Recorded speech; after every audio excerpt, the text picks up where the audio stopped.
And so leaders like Donald Trump and Erdogan and Netanyahu and Putin and Modi and Milei and many others, such leaders, and Orbán, of course, such leaders leverage these negative effects, this hatred, this envy, this rage against the other. The other, which is the same like me, but has done better in life. Same like me, but more educated. Same like me, but better paid. Same like me, but, goes on vacations constantly. Same like me, but has a functional family. Same like me. Not an oligarch, not a billionaire, which is way beyond my reach and absolutely not the same like me, but people who are the same like me, but have won a hand in the lottery of life. And so populist leaders leverage this aggression, and thrive on it, and construct whole empires and patronage networks and political parties centered around this. And so at the current moment in history, we are far better alone than together. Togetherness nowadays, the intimacy of the masses, the hive mind, the cult mind, they are existential threats to the human species. We should thank modern technology for pulling us apart, from preventing us from interacting meaningfully with others. Because when we do, we get MAGA. When we do, we get Netanyahu's party, the Likud, the right wings. When we do, we get Putin. And when we do, we get Hitler. You're about to watch an interview I've had, and regrettably the interviewer refused to allow me to upload the raw unedited exchange. So what you're about to watch is a censored, edited version, which I disavow and do not endorse. But still, it's better than nothing.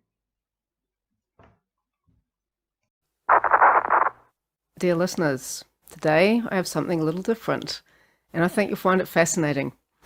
In the last episode, I used the theories of Vaknin and Hegel to explore the narcissism embedded in Western spiritualism. And it occurred to me afterwards that only one of these theorists is dead. The other is a brilliant, eloquent speaker who could present his own ideas far better than a third party interpreting them. This week, you'll hear directly from Professor Sam Vaknin himself, one of the most recognised and, yes, controversial voices on narcissism. Now, we come at this topic from different angles. Professor Vaknin goes deep into aspects of his theory that may not have been laid out before. His view that narcissism arises from the human condition itself, and that the power structures around us simply reflect this inherent nature. Now, if you're a regular listener, you'll know that I lean more towards seeing power structures as integral to our atomization, and as fostering narcissistic traits as coping mechanisms. So, after Sam's articulation of his theory, we move into a broader discussion.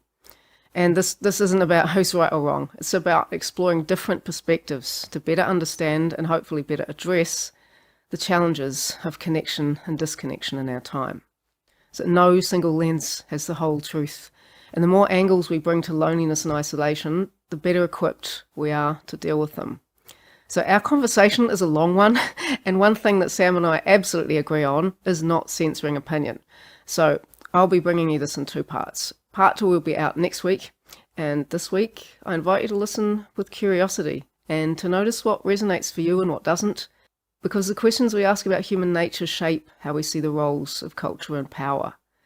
Now, if this is your first time here, I'm Jordan Reyne, a philosophy graduate with a severe allergy to self-help gurus, and this is The Loneliness Industry, a podcast where we examine the forces that shape our ability or inability to connect. Now, Professor Vaknin, I suspect you don't need much of an introduction, especially if anyone has Googled the word narcissist after a mind-bending breakup. But in case anyone listening opted to go into hiding due to society's current state, Professor Vaknin is the author of Malignant Self-Love, a pioneer in the field of narcissism studies and one of the most controversial and most cited voices on pathological narcissism. This is the man who coined most of the language we have today when it comes to narcissistic types, tactics, and behaviours. In the mid-90s, Professor Vaknin was almost the sole voice on understanding narcissism as pathology. Slightly less well known is the fact that he also delves deep into narcissism as a more general requirement of being in Western cultures. A professor of psychology, a former economic advisor, and someone whose work has not only shaped the online understanding of narcissism, but has also ignited intense debate across academic and clinical spheres. He is also, and I say this with great admiration, impossible to reduce to a single label. So instead of trying, let's hear directly from the man himself. Sam, thank you for agreeing to speak on the loneliness industry. It is an honour to have you here. Thank you for having me, and thank you for the introduction. I barely recognize myself in it. I've listened to enough of your stuff by now that everything I'm saying is true. You are unclassifiable. So I'm going to start with the first question here.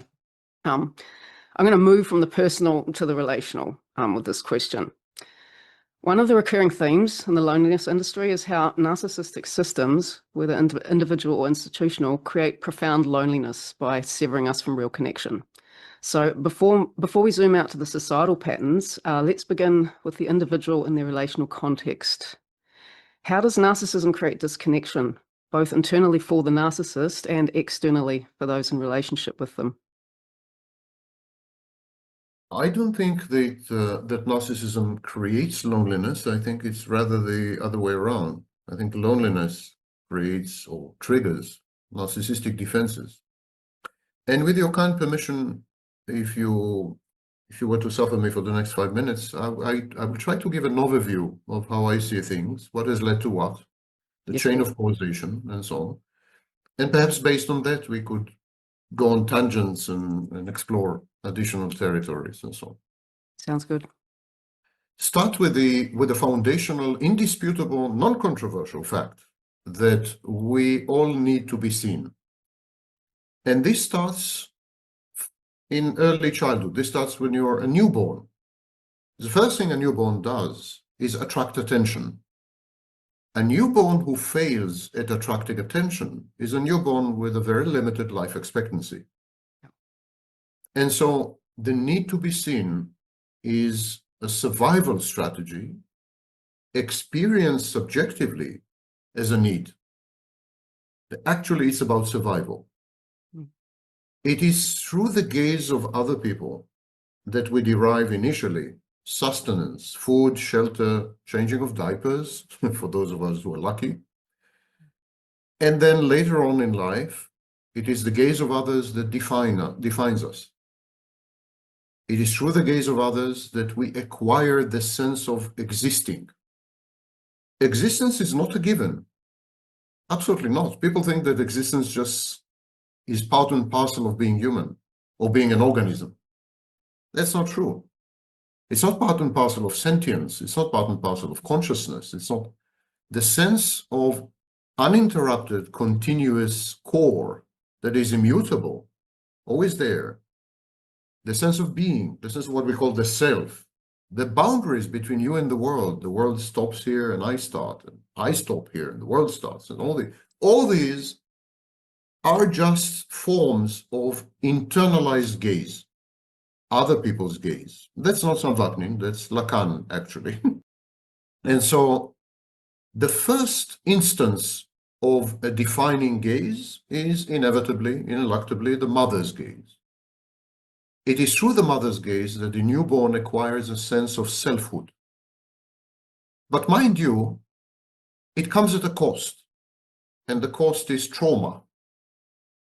It's very traumatizing to realize that you are not a part of mother and mother is not a part of you.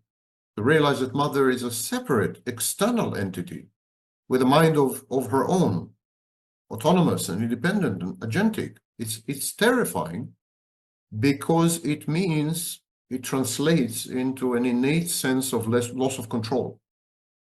The symbiotic phase where the baby and mother are one is very anxiolytic. It reduces anxiety. The baby is not anxious because there's nobody out there. Baby and mother are one. But then suddenly, through mother's gaze, the baby becomes separate. Bear with me, I'm leading somewhere.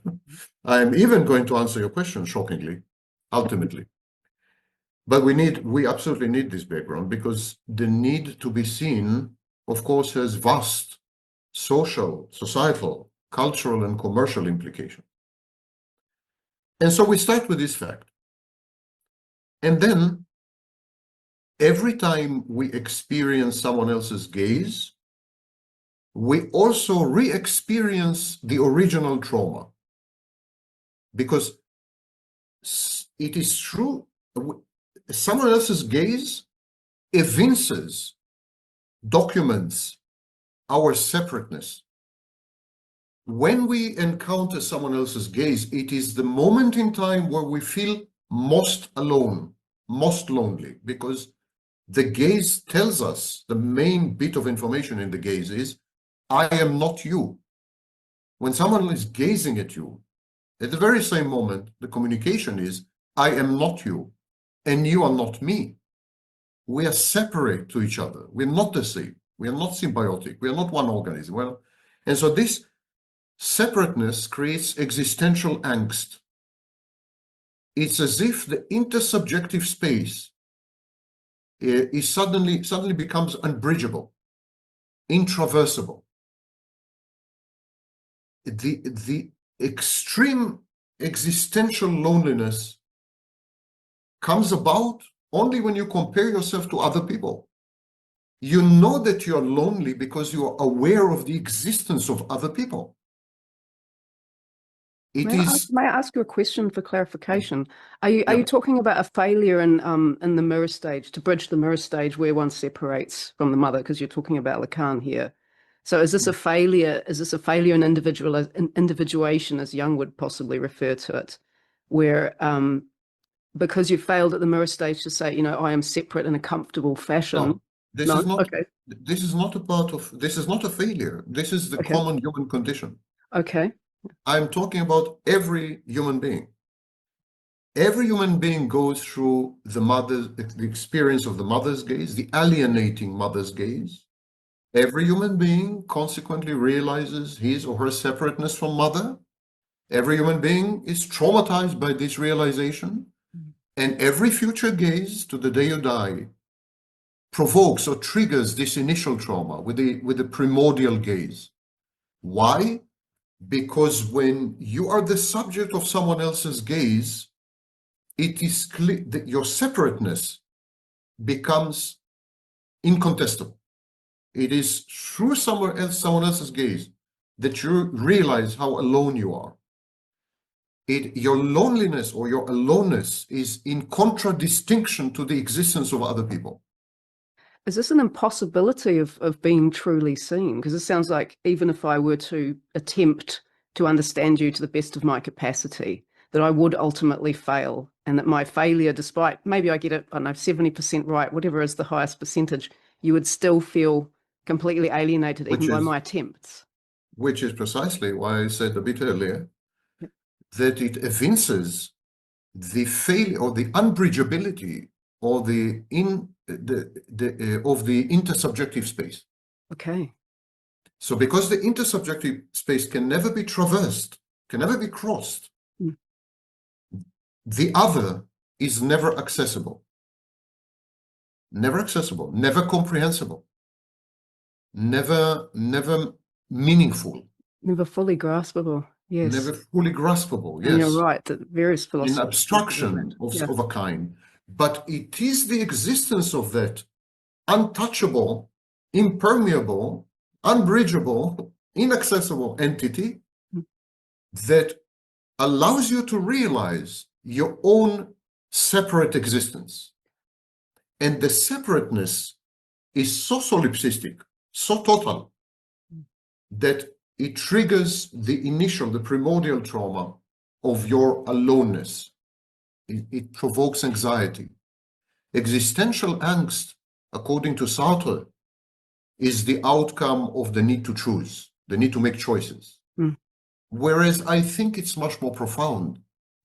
I think in my work, existential angst is about realizing how alone you are, and there's little you can do about it.